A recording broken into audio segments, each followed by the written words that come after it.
I promise you this is going to be a most exciting session you have heard all through the day. And we made sure that we have done enough preparation across all 6 of us. Because we all thought that, come on, app fraud, it's such a serious topic, and how do we exactly make it fun, relatable, and probably share our intimate experiences with fraud, right? That's a way to put it. Yeah. Obviously, the lot cannot be talked about, and lot can be talked about. And we were, in fact, discussing outside the panel that how much should we talk and how much should not be spoken about this topic. And that's the interesting dichotomy of this panel. Quickly going into the topic, of course, this is a serious topic. This is part of our ecosystem. This is a threat.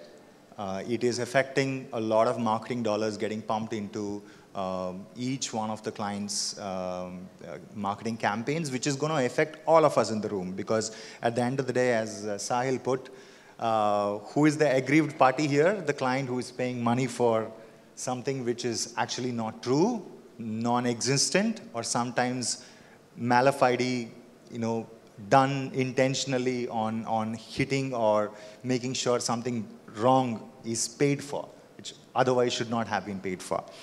There are enough and more data points available in the markets. A lot of data which is in the open web, which talks about a lot of big numbers like $700 to $800 million market as fraud, or it's pegged about that. It's a very unofficial estimate in Q1 of AppsFlyer. And there are many other studies which are done to signify how important is it and how it is affecting all of us. To kick off the panel, I have an interesting panel, interesting combination of clients, one sole publishers, poor guy, and one expert, Mfilterit, which is we're all going to make some sense out of this interesting topic. And also, I promise you, it's going to be more entertaining and more provocative as I want it to be. So let's start by fundamentally defining, okay, is it really a threat? How serious is the threat? And let's start from Sourav from Tata. Yeah. Hi. Before I talk about the threat, I just want to clarify, I currently work for Trent Retail. My previous organization was Domino's. I just moved to Trent Retail, which is West Side, this month. So I'll be talking from my previous experience as an e-commerce head for Domino's. So yes, Narayan, the threat is very real. I'll give you a real life example. We only worked with the partners like Facebook and Google specifically for app downloads because we don't want to enter this whole murky business of affiliate partners. Because we knew we had prior experience that once you do that, a lot of chances are there that you'll face a lot of fraudulent app downloads. But because there is always that pressure of that Monday morning or next month where you also go to the board and commit numbers and say what kind of app downloads have you driven, because you have to grow and you have to grow exponentially, and that is what we were looking at Domino's in 2016 and 17 to grow from where we were at that point of time, and the business has really grown phenomenally. So we did try and work with affiliate partners, and one big challenge that we faced was we incentivized transaction because we do not want installs only. And these bots they become intelligent. They don't only give you installs, they also have figured out a way to give you engagement as well. So when you look at the traffic, you just can't say whether it's a bot or it's genuine traffic. So what we realized is when we were incentivizing orders, we realized we saw a lot of cancellation. Cancellations moved from 3% in one particular week to 18. And that is when we realized something is wrong. And it only happened on desktop because there was a Python code that somebody had figured out and configured it only for desktop that started hitting and went till the cart, and a COD order was placed and it was cancelled in the next 5 minutes. So that gave us an understanding that something is wrong because some affiliate partner is not up to the mark, and it's causing a lot of worry for us.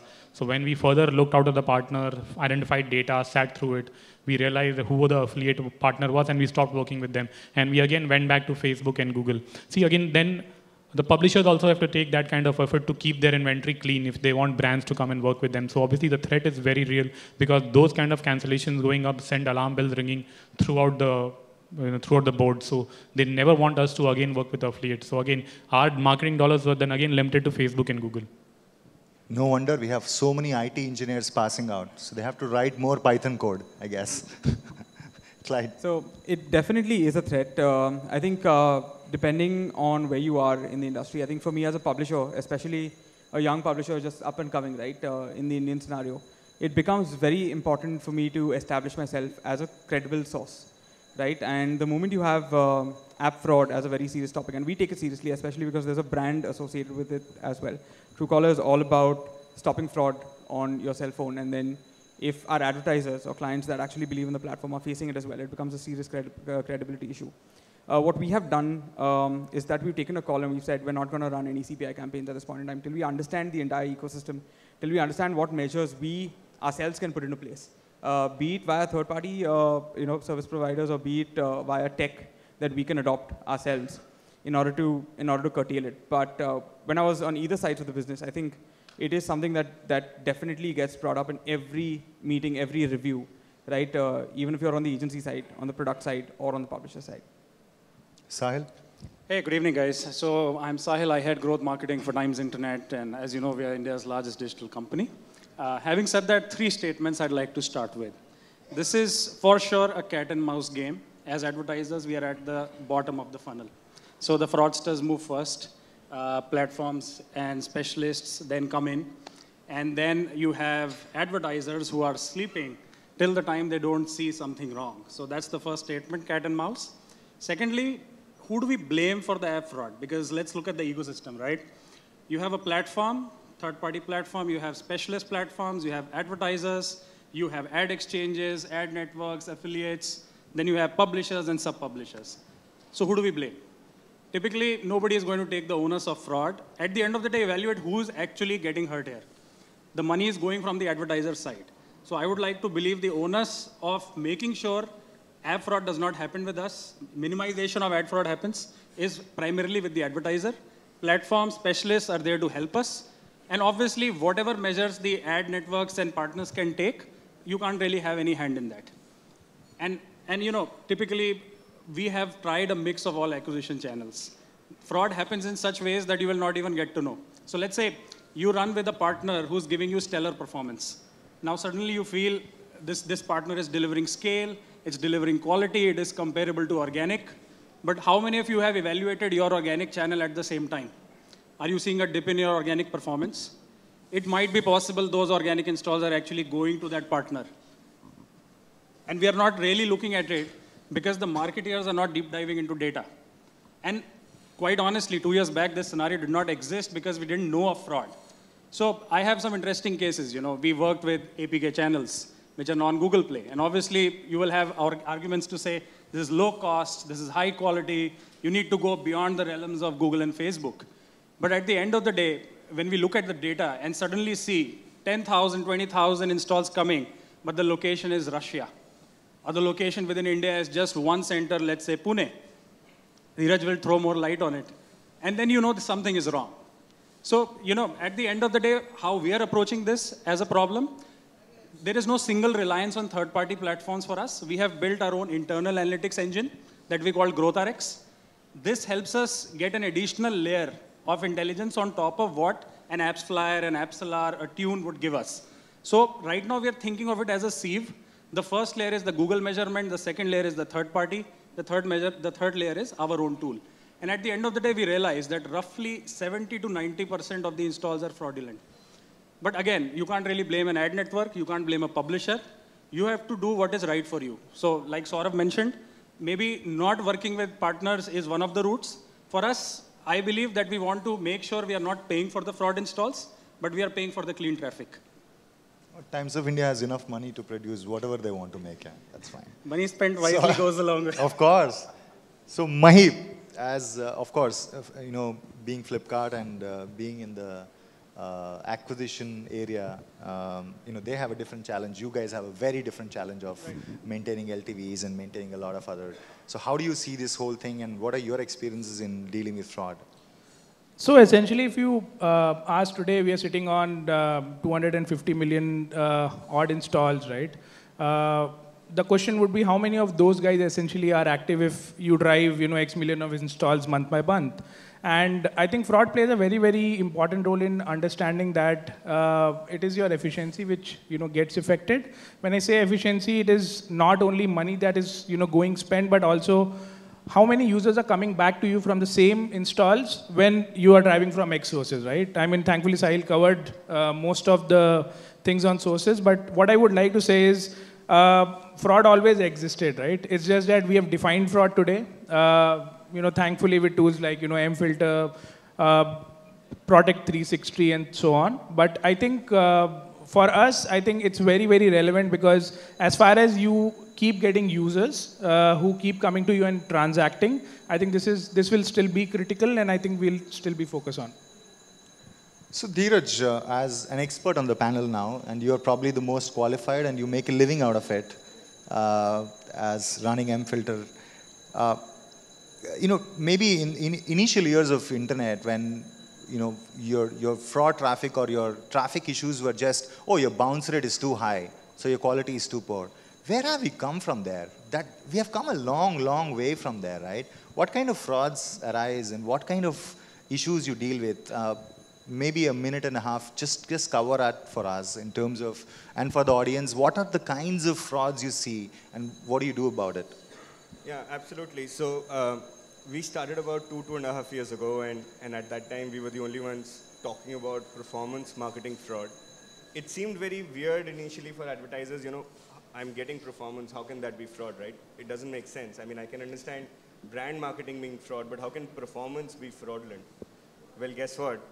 Performance can be and will be fraudulent. There will be, we've worked with advertisers who've actually optimized towards cost per sale transactions, and cost per sale transactions are actually fraudulent, right? I mean, an advertiser is getting sales, and those are fraudulent, right? And not just the ones where there are cancellations, actual sales going through to end customers. Because one fraud which has come in very, very largely in the last 6 months, 1 year, is organic theft. What that means is that affiliates, networks, publishers will actually steal your organic traffic and convert it to inorganic. So you will actually pay for your own traffic, which you are as it is getting, and you will see excellent quality. You'll see fantastic engagements. You'll feel that you've got the best publisher in the world, maybe too good to be true, and that's probably the case. Another interesting angle we see, and we just mentioned here, I would request all advertisers to look at the amount of traffic you're getting out of Pune. Now very interesting.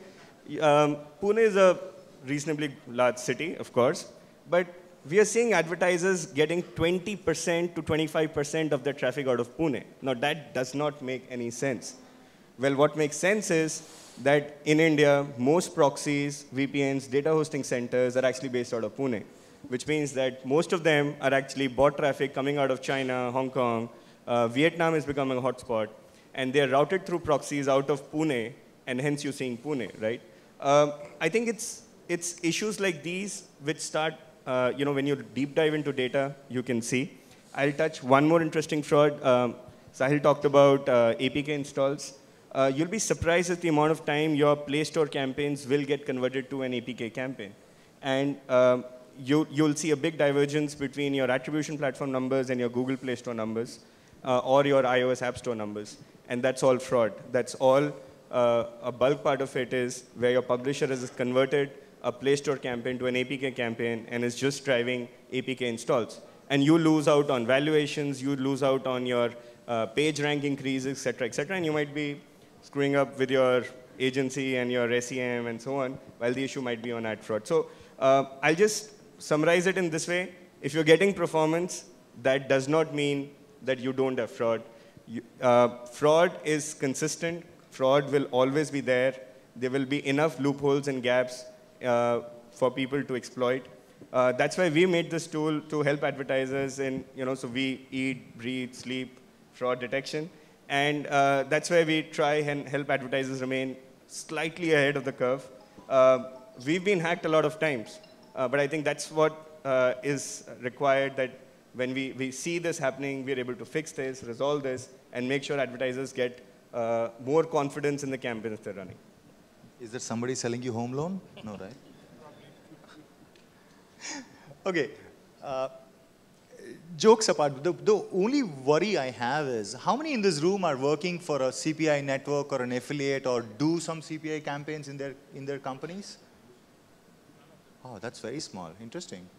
Okay, so anyways, in any other forum, you would see a lot of people in the audience, right? So are you guys telling me that this whole business model is not viable at all? All of them, affiliate marketing platforms, and I was having a discussion with Sahil saying that you're talking about Google and Facebook, yes, they're the benchmark right now, whatever they are in a different state. And you're talking about affiliate networks, but there is a large cross-section of publishers and ecosystems in between. There are a lot of good publishers like yourself, like Truecaller, like Yahoo, like a lot of other MSN, and I can go on. I mean, I can go on telling you a lot of good publishers who are doing good work. What happens to all of them? I mean, it can't be either black or white, right? And yeah, maybe you can start from that. No, absolutely. I think one of the big issues with fraud is that fraudsters are ready to work at any price point, as long as, because the cost is zero for them, right? As advertisers, I would strongly request you to relook at the amount of money you're paying for traffic. If you're paying too low a price and someone is willing to take that, you need to really think about that, is the eCPMs really justified for the publisher? Would a publisher be stupid enough to send traffic towards you properly with valid traffic at such a low eCPM that it doesn't make any sense for him, right? That's not going to happen. That's definitely fraud. So I think I like the quote you said, you throw peanuts, you're going to get monkeys. Exactly. So I agree with that. So that's one thing which is important. Second is, it's not that everything is bad, right? As I said, there's a gray in the middle. What's important is, do you have the required protection in place, right? It's like this cricket analogy, right? If you have leg guards and you have arm guards and you have a helmet, you can take more risks. You can actually dive. You can actually go out there and play the game, right? I think that's what's required. You need to have a protection in place, a hygiene in place, and then whether it's black or it's gray or it's white, you will actually be able to see that, and you will be able to spend the money in the right direction. It's most networks or publishers we're seeing is a mixed bag. They have a lot of sub-publishers behind it. Some of them are good, some of them are bad. Be able to filter them and prioritize traffic between them is the trick. And that can actually reduce your acquisition costs compared to what you might be spending right now with fraud. But what about investor issues? Like investor wants to expand your reach and increase millions of installs, and I'm sure you have a lot of money now thanks to. Yeah. So, I think scale will always be needed, right? Every month, essentially, your channel needs some kind of a boost apart from the organic that you get. And what we essentially do is, to curb fraud is we have our own publisher prediction model. What we do essentially is we work with Mfilter, which is a fraud detection tool, which helps us as a first layer. But that is not enough, right? I mean, Mfilter can tell me essentially what is the kind of fraud it is, but if it is orders, you have to go and check that if it was delivered, what is the cancellation rate. You need to also check what is your daily retention data of each publishers, right? We have mapped it for last 3 years, and believe me, you will see that the best of the publishers who is working for you now with highest of the scale are actually the ones who essentially are not good, right? The LTVs of a user is very, very low. Your ARPIs of installs is not worth running campaigns with them. But the ones which essentially at a medium level or a scale, you are paying them little more than others, probably you're getting more quality. But that's not always the case, right? Now, if you mix this as well as the fraud score, you will come to know that what's a mix that you probably want to choose, right? And Google and Facebook, I'm saying it will always be there as a part of your inventory, but I don't think so you can get off with partners. So about DQI. So half a minute for you, please. Sure. We're running out of time. So DQI. So, before I come to DQI, I just need to give a bit of context, So there are two kinds of marketeers. One who will help the entire ecosystem become better, and the other which will actually kill the channel. So what I mean by that is, let's say you're facing fraud with partner X. Ultimately, what you'll do is you'll end up cutting 40%, 50%, some X percentage across the board. What happens in such a scenario? Let's say there were 10 publishers within that partner's ecosystem. All 10 of them have taken a hit. And that basically gives a hit to a honest publisher as well as the fraud publisher. That's not the best way to do it because then everybody loses in this system. On the other hand, the smart marketeer uses his own in-house tool, uses a third-party tool, and uses historical data to come to a consensus that, out of the 10 publishers, 3 have been across the board performing badly. Your goal at that point in time is to immediately switch them off. And not just switch them off, basically exclude them, blacklist them, so that you are not getting hurt from any other partner. Now, I'll also come to DQI. DQI is a mathematical formula that we've arrived at. We call it the download quality index. What we typically do is we have formed a middle ground between our product teams and our marketing teams. Product will always tell you you're getting bad quality installs. You will always tell product the product is not that great. At the end of the day, come to a middle ground, talk about all the events that matter to product and to your marketing mandate, right? So let's say 3 events. Assign a weightage to each event, basis the eCPMs, basis your goals. So let's say for us, it's an article read, it's a video watch, it's a photo gallery viewed. We will assign an E1, W1 plus E2, W2, so on, divided by a cost. You will arrive at an absolute score. Assign that absolute score to Google, Facebook, organic, and all your partners. And then decide on a cutoff, a threshold cutoff. At the end of the day, any channel that does not perform to that expectation, you should not be really working with them. And don't let out KPIs. Don't talk to ad networks and tell them I want a retention of 50%. I want so many transactions. That's like killing yourself in the foot. They'll get you everything what you want. Assign a quality score. That quality score can be governed by you. And you can keep shuffling this quality score every month. And again, it is channel agnostic, right? So what works for news might not work for Absolutely. Flipkart, might not work for Domino's, or might not work for any other category. Absolutely. Again, it's category specific. It's an event-led model, right? Correct. So Especially you it's plug an the event. events. So you're stripping off all the category-related affinities so that you are purely in a mathematical formula. Absolutely. You can apply it in whatever variables you have. Absolutely. Yeah, Sourav, on... So I think everybody covered specific points. You need scale. Like you heard that Flipkart teams need scale and they need volume. They have to go beyond a Google and a Facebook. They have the kind of money to spend and drive, install, and numbers are something that they're chasing. So I think what they rightly said is there are choices that you have. You either watch your data very carefully as a marketer. After all, it's your role, it's your responsibility for the money that you're investing. And you work with brands like Mfilterit, and they help you identify frauds, but you also have to do your homework. There are so many ways you can identify, an app fraud. Like LTV is a great example. If you see a lot of installs from a publisher, but you don't see activation for 3 months, and what are those installs doing? They're all fake installs for you. They're not working for you. You're losing revenue on them. Your organic traffic, dipping, and you see a publisher doing amazingly well. That's again a sign for you. You see downloads at odd hours during the day. See somewhere between 1 a.m. to 5 a.m. You see crazy amount of downloads from a publisher. You understand that's a fraud. Now again, the device split that you see. A fraudster will try and mimic the device split that you generally get. So you would know your device split better than the fraudster. So let's say you have Samsung or Xiaomi's or the other brands make up like 20 to 30% of your installs, and suddenly somebody is trying to game your downloads. You'll see the distribution is very skewed. You'll see 6%, 5%, 6%, 4% across brands. Again, that tells you it's a fraud. So as a marketer, I think you have to do your homework if you want scale. You can't be completely reliant on Facebook and just Google. You have to give good networks and publishers a chance. Cool. So I know we are really running out of time. We can speak about this topic for the whole day, I guess. But we only got 25 minutes, out of which only 140 are left. So parting thoughts. Last, 2-3 seconds, if you can say, how do you see fraud in the next 5 years? One statement. Quickly, we can start from that side. Fraudsters are going to be smarter. They're going to exist. You have to be smarter than them.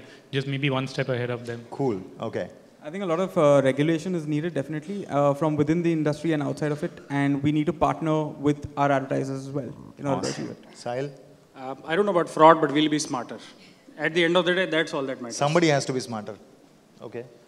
I think we have to start looking at the signals that we get, apart from whatever the world is anyways giving it to us, right? We can't just sit and say that, hey, AppsFlyer 360 has given, the signals and, that's enough. I think marketers has to be smarter because fraudsters are already smart today. Yeah. Dhiraj? I think get protection for yourself, take risks, play the game, and I think you will win it.